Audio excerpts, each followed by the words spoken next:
اللہ واللہ اکبر اللہ اکبر وللہ الحمد۔ تکبیر تشریق کو آج بتا دیتے ہیں کسے کہتے ہیں۔ تکبیر تشریق کا پس منظر کیا ہے، یہ تکبیر تشریق کس طرح سے ایجاد ہوئی، کب ایجاد ہوئی۔ قربانی کے بارے میں سب جانتے ہیں کہ حضرت ابراہیم اور حضرت اسماعیل علیہ السلام کی سنت ہے، لیکن تکبیر تشریق کا آغاز کب ہوا، کیسے ہوا، اس کا شاید اکثر لوگوں کو پتہ نہیں ہوگا، تو آج یاد کر لیجیے۔ حضرت ابراہیم علیہ السلام نے خواب میں دیکھا کہ مجھے اپنے بیٹے کی قربانی کرنے کا حکم ہے، میں ذبح کر رہا ہوں اپنے بیٹے کو۔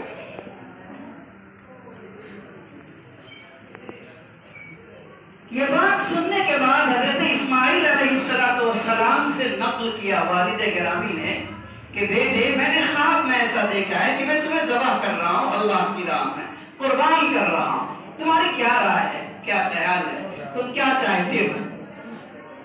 بیٹے نے کہا کہ ابا جان آپ نبی ہیں، آپ کا خواب وحی کا حکم رکھتا ہے، یہ حکم الہی ہے، آپ اپنے خواب پہ عمل کر گزریے، میں تیار ہوں قربان ہونے کے لیے۔ حضرت اسماعیل علیہ السلام لیٹ گئے، حضرت ابراہیم علیہ السلام کے ہاتھ میں چھری ہے، آپ قربان بیٹے کو کرنا چاہتے ہیں، ہاتھ میں باپ کے چھری ہے، نیچے بیٹا لیٹا ہوا ہے، حکم الہی ہے کہ قربانی کرنا ہے۔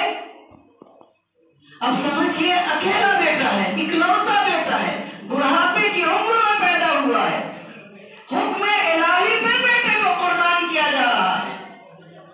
جب لیٹ گئے حضرت اسماعیل علیہ السلام، حضرت ابراہیم علیہ السلام چھری لے کے ذبح کرنے والے تھے، اب اسی بیچ کے لمحے پہ، اب سمجھ لیجئے لمحے کا وقفہ ہوگا، 2-4 سیکنڈ 5 سیکنڈ کا وقفہ ہوگا، اسی بیچ میں حضرت جبرائیل امین علیہ السلام تشریف لائے اور دور سے کہا اللہ اکبر اللہ اکبر۔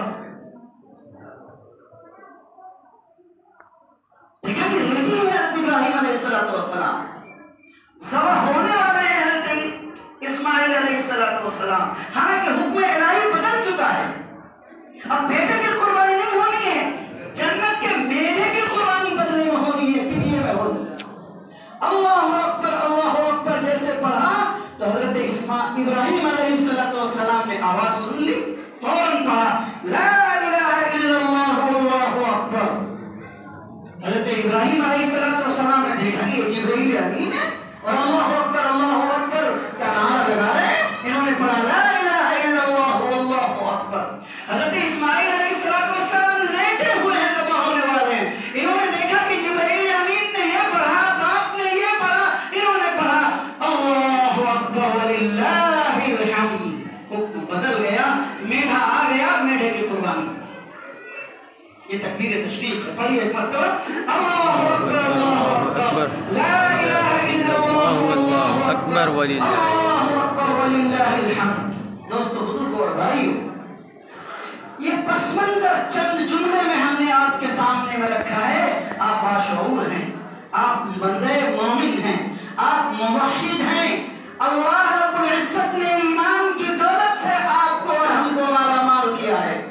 یاد رکھیے گا جن حالات میں، جس تناظر میں، جس پس منظر میں، دنیا کی جس اندھیر نگری چوپٹ راجے کے ماحول میں حضرت ابراہیم علیہ السلام نے بت کدے میں اذان دی تھی، اللہ اکبر کی آواز لگائی تھی اور کہا تھا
توحید کے ساتھ کوئی سمجھوتا نہیں. ہم ایک اللہ والے ہیں, ایک اللہ کے علاوہ کسی کی پوجا ہم نہیں کریں گے, صرف اللہ کی عبادت ہوگی.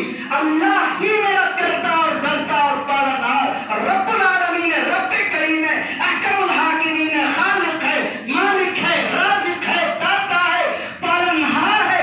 ہم سب کا خالق اور مالک وہی ہے, تو ہم سب کا معبود وہی ہے. پرستش اسی کی ہوگی, عبادت اسی کی ہوگی. یہ سر اور ماتھا اسی رب کے سامنے میں ٹیکا جائے گا. اس لیے طے کریے عید الاضحیٰ کے عنوان پہ کہ ہم اسوہ ابراہیمی پر عمل کرتے ہوئے ملک کے حالات جیسے رہا کریں, ملت جس سمو حالی میں رہا کرے, لیکن ہم توحید پہ جمے رہیں گے انشاءاللہ. ہم شرک کو دور تک اپنے قریب بھٹکنے نہیں دیں گے. کلمہ گو مومن ہے, جس حال میں آئے گا اللہ کے بنائے ہوئے نظام کو ہم فالو کریں گے, قبول کریں گے, عمل کریں گے, اور انشاءاللہ کبھی بھی موت تک ہم کلمے سے پیچھے نہیں ہٹیں گے. اللہ ہم سب کو عمل کی توفیق نصیب فرمائے. آمین ثم آمین. ایک بات ہو گئی.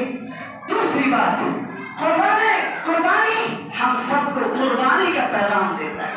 یہ رسم نہیں ہے, یہ رسم نہیں ہے. اب یاد رکھیے, میں نے پرسوں مدرسے میں چھٹی ہوئی بچوں کی, تو میں نے بچوں سے ایک بات کہی, اچانک اللہ نے دل میں بات ڈالی, وہ بات نقل کرتا ہوں. قربانی اصل میں باپ کی جانب سے بیٹے کی ہونی تھی. اللہ رب العزت نے بدن میں میڈے کو بھیجا اور قربان کر دیا, بیٹے بچ گئے. بتاؤ بابا, اگر صحیح معنی میں باپ اور بیٹے کی طرف سے جو قربانی ہو رہی تھی, اگر وہی اصل قربانی زندہ رہتی تو نہ مفتی اطہر ہوتے, نہ آپ ہوتے, نہ کوئی نسل ہوتی, ساری نسلیں ختم ہو جاتی. اللہ کو نسل کو بھی باقی رکھنا تھا, قربانی کو بھی باقی رکھنا تھا, تو پھر کرنا کیا تھا؟ آپ کے جذبے کو بیدار رکھنا تھا. کیا اللہ کے راستے میں قربانی کرنا چاہتے ہیں کہ نہیں کرنا چاہتے ہیں؟ آپ قریبی ترین چیزوں کو راہ خدا میں خرچ کرنا چاہتے ہیں کہ نہیں کرنا چاہتے؟ یہ اصل جذبہ ہے, یہی قربانی کی روح ہے کہ آپ کے اندر یہ روح زندہ رہے کہ ہم جانور کو بھی نماز پڑھنے کے بعد جب گھر جائیں گے اپنے ہاتھ سے چوری سے جانور کو ذبح کریں گے, یا خود نہیں کر پائیں گے تو اپنے قریبی کسی جانکار سے کرائیں گے, خود کھڑے رہیں گے. کھڑا رہنا سنت ہے, اپنے ہاتھ سے کریے تو کر سکیے ضرور کیجیے, نہ کر سکیے تو قربانی جس سے کرائیے بغل میں کھڑے رہیے. کوئی ٹائمنگ نہیں, فون آ رہا ہے یہاں سے وہاں بھاگ رہے, یہاں بھاگ رہے, سوئچ آف کر لیجیے فون. قربانی کے عمل کے سامنے پورے خلوص کے ساتھ جانور کے سامنے میں کھڑے ہو جائیے, نیت کر لیجیے, اے اللہ اسوہ ابراہیمی, جذبہ خلیل, جذبہ اسماعیل کو زندہ اپنے اندر کرنے کے لیے ہم کھڑے ہیں. کچھ تو نہیں ہو سکتا, یہ جانور ہے, آپ کی راہ میں ہم قربان کر رہے ہیں, مولا اس کو قبول فرما لیجیے. ہم یہ عہد کرتے ہیں کہ آپ جانور کی قربانی کر رہے ہیں, ضرورت پڑے گی آپ کے حکم کے سامنے, آپ کے مذہب, آپ کے دین, آپ کے لائے ہوئے شریعت برپا کیے ہوئے نظام کے لیے ہم سب کچھ کی قربانی دیں گے انشاءاللہ. یہ جذبہ, یہ نیت رکھ کے خلوص کے ساتھ کھڑے ہو سنجیدگی سے, اور پھر قربان کریں. اللہ ہم سب کی قربانی کو بھی قبول فرمائے. تیسری اور آخری بات یہ ہے کہ قربانی ایک صاف ستھرے اچھے میسج اور جذبے کا نام ہے. یہ تو ہمیں کرنا ہے, ساتھ ہم جس ملک میں رہتے ہیں, جس دیش میں رہتے ہیں, وہاں برادران وطن بھی رہتے ہیں. برادران وطن کے ساتھ بھائی چارگی, انسانیت نوازی کا اپنے دل میں جذبہ رکھنا چاہیے. ہمارے کسی بھی عمل سے برادران وطن کو تکلیف نہ پہنچے, شرعی حدود میں رہتے ہوئے اس کا پالن کریں گے, اس کی کوشش کریں گے. اس لیے صاف ستھرے کا ماحول رکھیں, صفائی ستھرائی رکھیں, گندگی کو دفن کر دیں, خون کو دفن کر دیں. جس جگہ میں پھینکنا ہو ایسی جگہ کے وہاں کتے وتے لے کے ادھر ادھر آرائش کو نہ جائیں, اس کا نظام کریں. اور جلدی بازی میں بھاگم بھاگ جس کے دروازے پہ جس جگہ میں قربانی ہو چھوڑ چھاڑ کے اپنے حصے بکرے میں نہ لگیں. اور آخری بات اسی کے ساتھ, بڑے جانور کی قربانی کے گوشت سب لوگ بانٹتے ہیں, اور جب خصی اور بکرا کرتے ہیں تو اپنے ڈکار لیتے ہیں, جتنا بچ جاتا ہے فریج میں سڑا سڑا کے کھاتے ہیں. انصاف ہے, یہ قربانی ہے, اپنے کھانے کے لیے قربانی کرتے ہیں. اس کا مطلب یہ ہوا 7 حصے میں سے بڑے جانور میں سے سارے کماں والے کو بانٹو, اور جب دوسرے تیسرے دن خصی کا قربانی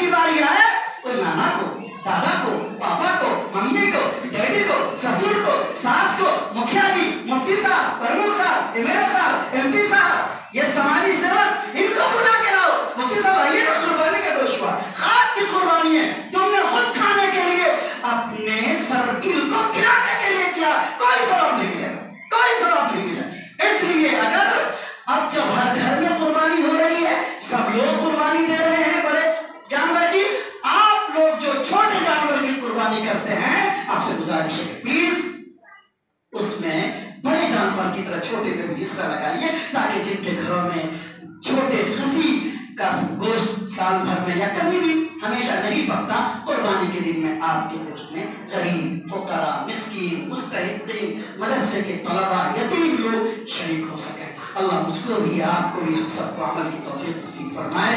اللہ تعالیٰ اس قربانی کو امن و امان کا پوری ملت میں دنیا میں ذریعہ بنا کھڑا